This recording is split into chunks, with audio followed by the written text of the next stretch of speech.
This segment is brought to you by SignSource. Convey your message, promote your product, heighten your visibility, and enhance your image with SignSource. Check them out online at signsourcenow.com.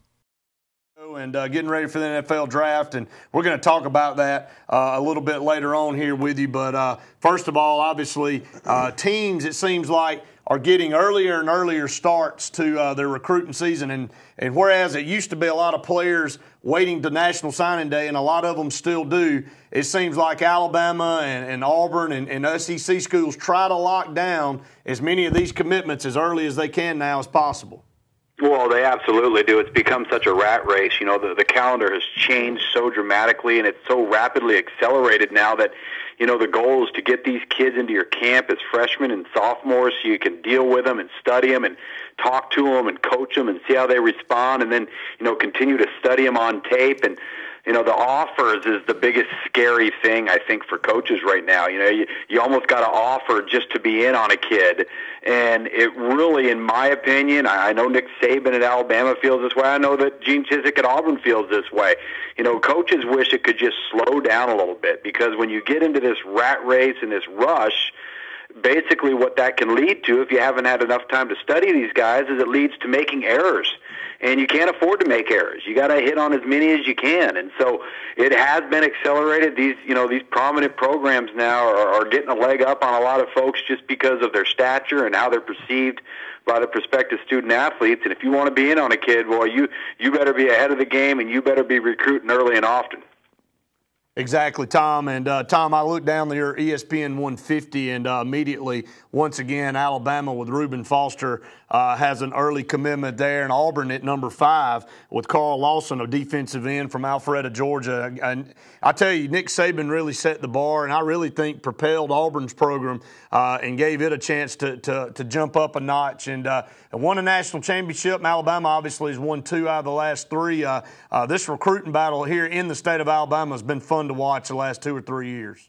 Boy, it's gotten really competitive, hasn't it? You know, these two ball clubs have become accustomed to winning. They've got tremendous tradition. They've got tremendous facilities. They've got financial backing. The fan bases are second to none. And, you know, when you're in a player pool such as the one that the Southeast provides, the competition for the caliber of player that not only Alabama and Auburn are competing against each other for, but, you know, having to dip into Georgia and battle Florida and Georgia for schools, having to dip into Carolinas and not only battle, you know, South Carolina in the SEC, but, you know, Clemson and North Carolina in the ACC, and then, you know, the Tennessees and the LSUs, everybody's, you know, just absolutely battling for these top players. And, you know, one thing to note in regards to that is whether it's Alabama or Auburn and you know, who they're going after and in competition with the other programs, with the new signing rule and the new numbers, it's going to be very interesting to see how this thing plays out down the road in the coming years, because with the new oversigning rule, that's going to leave 30-plus players a year that normally within one of the 12, well, now obviously 14 teams in the SEC, would normally sign in the SEC that will no longer be able to. And that's going to be a big batch of good players that will end up somewhere else. And, you know, I know there's a lot of fans that, you know, aren't really excited about the dominance of the SEC when you take a nationwide perspective into account. They're kind of hoping that evens out the playing pool and evens out the playing field. So it's going to be interesting to see how that whole thing works out. Tom, Luke Robinson here. Appreciate you being with us. I'm going to say a name, and I just want you to start talking about it, and I want to see how glowing you are about this one particular guy, and it's Robert Nkemdiche, who I have heard nothing but things like he's the best prospect of any class in the last 10, 15, 20 years. Well, I think that without question, he's a special talent. Now, it's one thing to turn on the tape, go to a game, watch a guy play, watch a guy perform, get him in your camp, work with him, see how he responds to things, and come away and say, wow, you know, this guy doesn't have many physical weaknesses. That's the case with Robert Nkemdiche. So then what do you do as a coaching staff? The first thing you start doing is you start scrutinizing the person, because if there are very few physical deficiencies and you're convinced on that side of things, you've got to now start researching work ethic, attention to detail. Does he study the game? Does he work off the field? Does he work in the off season? Can he handle exposure? Can he handle hype? How is he going to be if he's away from home? He's away from his family. All of those intangibles that go into making a great player for the next level, they've all got to be heavily scrutinized now. And I've talked to many coaches across the land about this guy, and I have not talked to a single one that has many concerns physically about Robert Nkemdiche, and more importantly, haven't talked to any that have said, you know what, but I just wonder about this with his personality or that with his work ethic. We're not seeing that either. A lot of people want to make the comparison to Jadeveon Clowney from 2 classes ago. I don't think that's an overly accurate comparison because they're two contrasting styles. I think probably a more accurate and fair comparison is probably to Daquan Bowers out of the 2008 class in terms of build, structure, the type of measurables he brings. But I would probably agree that at least since the 2005 class, when we got hired on to do this, he's in the top 5 overall best players we've evaluated, and that's going on over 18,000 in the last 8 classes. Well, that's I don't know how many stars you give something like that, but it's got to be a lot of them. Tom, it's interesting. We don't dish out 5 stars, like candy. We really scrutinize that, and right now in the 150 for the 2013 class, we only got 7 of them, and he's one of them. Speaking of 5 stars, I believe Reuben Foster is another one, and this is a guy that is committed to Alabama right now, but he made some waves recently. He's going to transfer from Troop High School in Georgia to Auburn High School, of course, right there in Auburn, just 40 minutes up the road from us. And a lot of people look at that and they raise their eyebrows because they're wondering if that means that he may switch to Auburn. And, of course, he came out and he said recently that I'm very firm to Alabama and yada, yada, yada. We've all heard these stories before. What are your thoughts on him as a player, and what are your thoughts on his recruitment? Well, I think that, fans love to read into things with prospects, and especially ones that are committed, and then, you hope maybe there's a chance to lure them away. I wouldn't put a ton of stock into that just because of where he's transferred. I think that has far more to do with proximity than anything else. This is a unique player that, in my assessment, after watching him and studying him on tape, obviously seen him in person as well, so much of whether or not you pan out at the next level has to do with, are you in the right place at the right time? Are you in the right scheme? Is there an opportunity presented to you that you take advantage of? There are deficiencies to Reuben Foster's game. In fact, there are deficiencies to every player's game. There are no perfect players out there. But when you look at Reuben Foster's skill set and you look at Alabama's scheme and what they ask out of a particular position that he will be playing, I don't know if you could have a better combination of the two. And so what that leads me to believe is that there is an opportunity there for success because his skill set is an ideal fit schematically for what Alabama wants out of that particular linebacker position.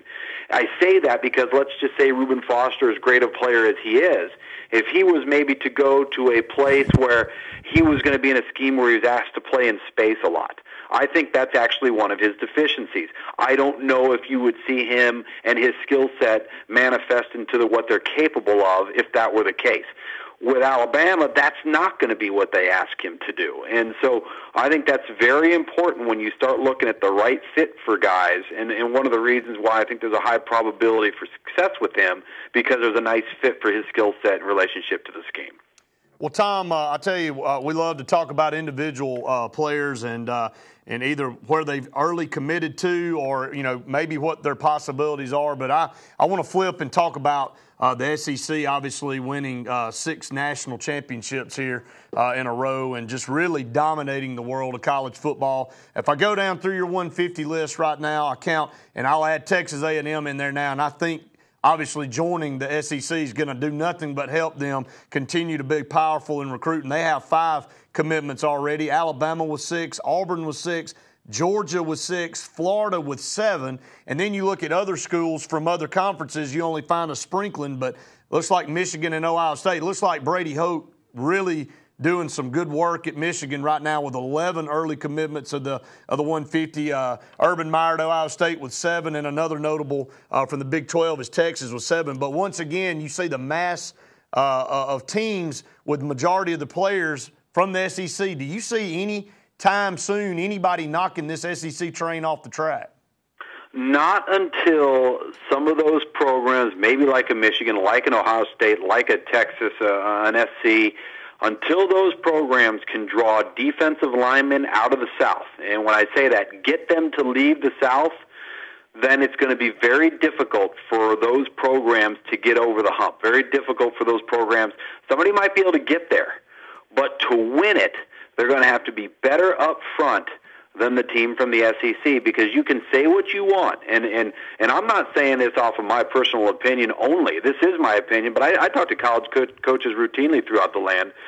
Everybody who's in the game of football understands that the game is one up front and it's one at quarterback. Well, there are better players up front in the SEC than there are at other places right now around the landscape of college football. And if you look at the common denominator of every team that's won the last 6 BCS championships, and that includes the one with the last 2 SEC teams pitting against each other in LSU and Alabama, the team that won not only had at least one dominant front player of prominence, but had multiple and very little drop-off when they rotated talent. The loser did not have that same type of player. And that's the difference. Until that changes, and again, I go back to the statement I made earlier about the new oversigning rule with the SEC. Now, you're locking out about 30-plus players a year. Where are they going to go? Are they going to go to the ACC? Are they going to go to the Big 10? Are they going to go to the Big 12? You don't know yet. But until that changes, I don't think you're going to see a change in dominance. Yeah, you're right, Tom. And, as I know this is early, and the teams that I just listed, the schools I just listed, make up about maybe a third of the 150, a little over 50 players that they have committed right now. And I know that some of those can change. But one glaring team that's not a part of that 150 with one commitment already is LSU with nothing right now. And I know there's plenty of players still left out there, and I know LSU will always recruit strong, but it's kind of shocking to look and see so many teams like Alabama, Auburn, Georgia, Texas A&M, Florida with 6 and 7 early 150 commitments, and LSU with nothing. Well, I think that's why, and I use this phrase often, recruiting's a marathon, it's not a sprint. There's a long time between now and the first Wednesday in February. Each and every year there are not only, 11, 12 other teams in the SEC that would love to be able to raid the state of Louisiana. There's a lot of teams in the Big 12 that would love to do it as well, and certainly teams out of the Big 10. It's a plentiful player pool in that state, and generally LSU has a stranglehold. I think last year LSU fell victim to it being somewhat of a down year. I'm not so sure that it's not a down year again in the state of Louisiana. And, that is something that is cyclical. You can't control it. It is what it is. And there are a lot of good players, the likes of maybe, say, a John Dyer, say Chuck Baker, just listing a couple of guys that were right on the cusp of making the 150 that are Louisiana area kids that are going to be just fine for the next level. Let's keep in mind, Morris Claiborne was not heavily recruited. Ron Brooks was not heavily recruited. The Honey Badger was not heavily recruited. So you make your individual recruiting and evaluation efforts, and you do what's best for your program, and generally you rely on your expertise, and when you do that, good things tend to happen, and that's happened for LSU. Tom, before we let you go, really quickly, I want to bring up a couple of 2014 guys. First of all, Bo Scarborough from the Tuscaloosa area, and then also Marlon Humphrey, son of Bobby Humphrey.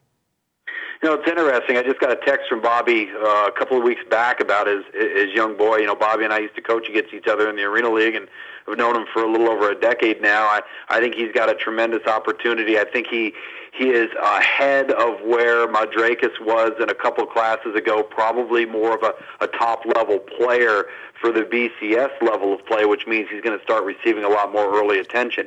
I just saw Bo Scarborough last week in Atlanta at a Nike football training camp. What a fantastic-looking player on the hoof. Interesting to note that he participated the entire day in wide receiver drills.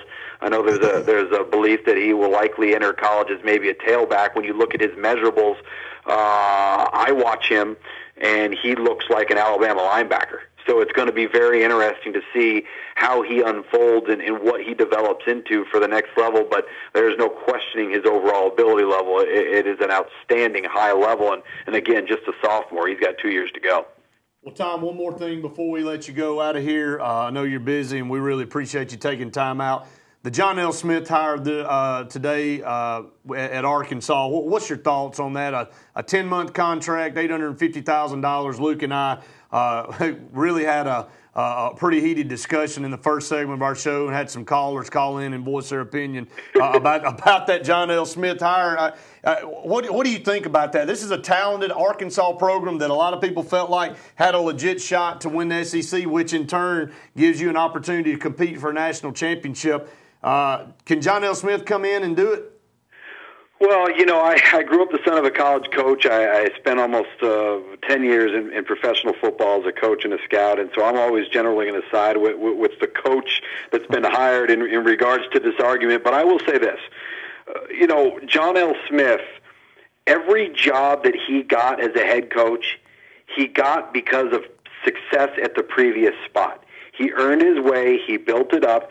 Things did not go the way probably folks had planned them to go at Michigan State. He's got an extensive background. He's won 132 games as a head coach. I believe if you're the athletic director and Jeff Long, you're making this move for a couple of reasons. Number one, stability, ease of transition, familiarity. Those three things that could get you through the evaluation period in recruiting. Don't upset the apple cart within your staff. He knows the staff members. He knows what they bring. Get you through to the next coaching cycle and see what happens. They got a quarterback. They've got a lot of components returning, 8 starters on offense, 6 on defense, a lot of excitement. They have a manageable schedule. And so I think it's a positive move in my mind. Let's keep in mind, this is the one thing that we can't pass judgment on because we don't know. We don't know what the end game is for Jeff Long here. We don't know what his long-term thought process of, number one, why he truly made this for the future and long-term good of the program. So I think we've got to be careful there. I'm of the belief, hey, listen, I'm just going to throw this out there hypothetically. This may have been a move that was made to get them through to November and December and possibly look at a Gus Malzahn. Well, it's not a move you can make right now. No, maybe that's one of the reasons behind this. So I think because of the different types of scenarios that could create the end game for Jeff Long, the athletic director, I think we've got to be respectful of that. I agree with you, Tom, and that's what, when you look into it with a 10-month contract, it really kind of is a glaring, thing to see. When you see a 10-month contract, you don't ever see that, and it looks temporary on the outside, and what it looks like on the outside, usually what it is on the inside. And we had a caller call in on the first segment and say exactly that. They're probably maybe in the works with somebody already, or waiting till they get to that next cycle, maybe around the end of November, early part of December, where they can name another guy. But, Tom, we really appreciate you taking time out to be part of our program. We always enjoy having you on. Well, I appreciate you guys having me. You have a good night. Thank you, Tom. Thanks so much. That's Tom Luginbill with ESPN 150. Well, again, I go back and say that all that's fine. If it's a temporary thing, then hire an assistant for half the money if you know it's temporary. But, well, I agree. Because let me tell you what if John L. Smith wins 11 games? Then gone. You can't fire him. Yeah, I think you do. If he wins 11 games? I don't know if you fire him. I think it's a mutual step aside if you can get a guy that's going to be a lot more. If I'm John L. Smith, I don't mutually step aside. I'm a little bit PO'd. Well, you don't know how it's all going to work out. You don't know how it's going to work out. You don't know how it's going to work out. But it seems to be the common feel amongst several of us here early in this show that's what Arkansas do. Well, let's also be real. I mean, $850,000 in the SEC is nothing. Heck, Alabama's paying assistants almost $1 million. But Alabama's making it hand over fist because they're earning it. Well, Arkansas is doing pretty well for themselves right now. They're doing okay. Yeah, they still can't get over the Alabama or they're LSU. Making a lot of money. Look at all the money that's coming into the conference and the share. $850,000 for 10 months. And then if that's going to be your argument, I say really open the checkbooks and go get somebody. If you open up your checkbooks big enough, Nick Saban would have come over there. No, I don't know about all that, but somebody else would have come over there. Yep. Somebody else that has a shot. It's hard to leave a program, though, unless it's a $5 million a year contract or a $4 million a year contract to leave in April or May and have to come and make new relationships and change everything up. I mean, it's just tough. My argument is, of all the choices out there, you know I'm not agreeing with you. I know. all the choices out there, this was one of the worst. I mean, to me. I am with you on that. I know. I agree. I'm just saying that Arkansas didn't have much choice. I don't think they had I think they had more of a choice than John L. Smith. And I also think, and again, I go back to the athletic director is a bad judge of character. Maybe because he is. I mean, yeah, I kind of don't blame John L. Smith for going after the 10-month money, but at the same time, he is 63. I mean, what? I mean, man, you've already been in the big time. Chill out. You're Give him an $850,000 contract. Yeah, he knows he's going in there. He's probably still cashing Louisville checks. He probably is. Just what Tom Luginbill said. He knows that he's not going to come in and upset the apple cart. John L. Smith's not going to coach his team. Those coordinators are going to coach his team. Well, then I go back to, if you're Arkansas, why not hire somebody for half the money? Hire one of those coordinators. You're talking about $400,000. Yeah. You're talking about in the scheme of SEC football, big business. Well, then, it's a lot of money for me and you. Don't get me wrong. I'm not sitting here throwing $400,000 around loosely like it's loose change. But I'm saying then, okay, then add $400,000 more to it and go get somebody better than John L. Smith. Well, if that's your argument. Well, I don't know who they'd get for $1.5 million. They'd find somebody. I'll tell you what. UAB's coach. Let me tell you what were they paying Bobby Petrino? He would have left his bags. Well, that's true. What were they paying Bobby Petrino? Now, they were paying him, I want to say $3.5 million. That's what I'm saying. So they're not going to pay somebody $1.5 million and they had to give Jessica Dorrell $14,000. That's exactly. She came out a winner. 256-234-6464, 1-800-782. Have an affair and get $14,000. That's what's wrong with America, this country. baby. That's what's wrong with this country. That's America. We're going to take a break. We'll be right back. You're listening and watching Sportz Blitz Live.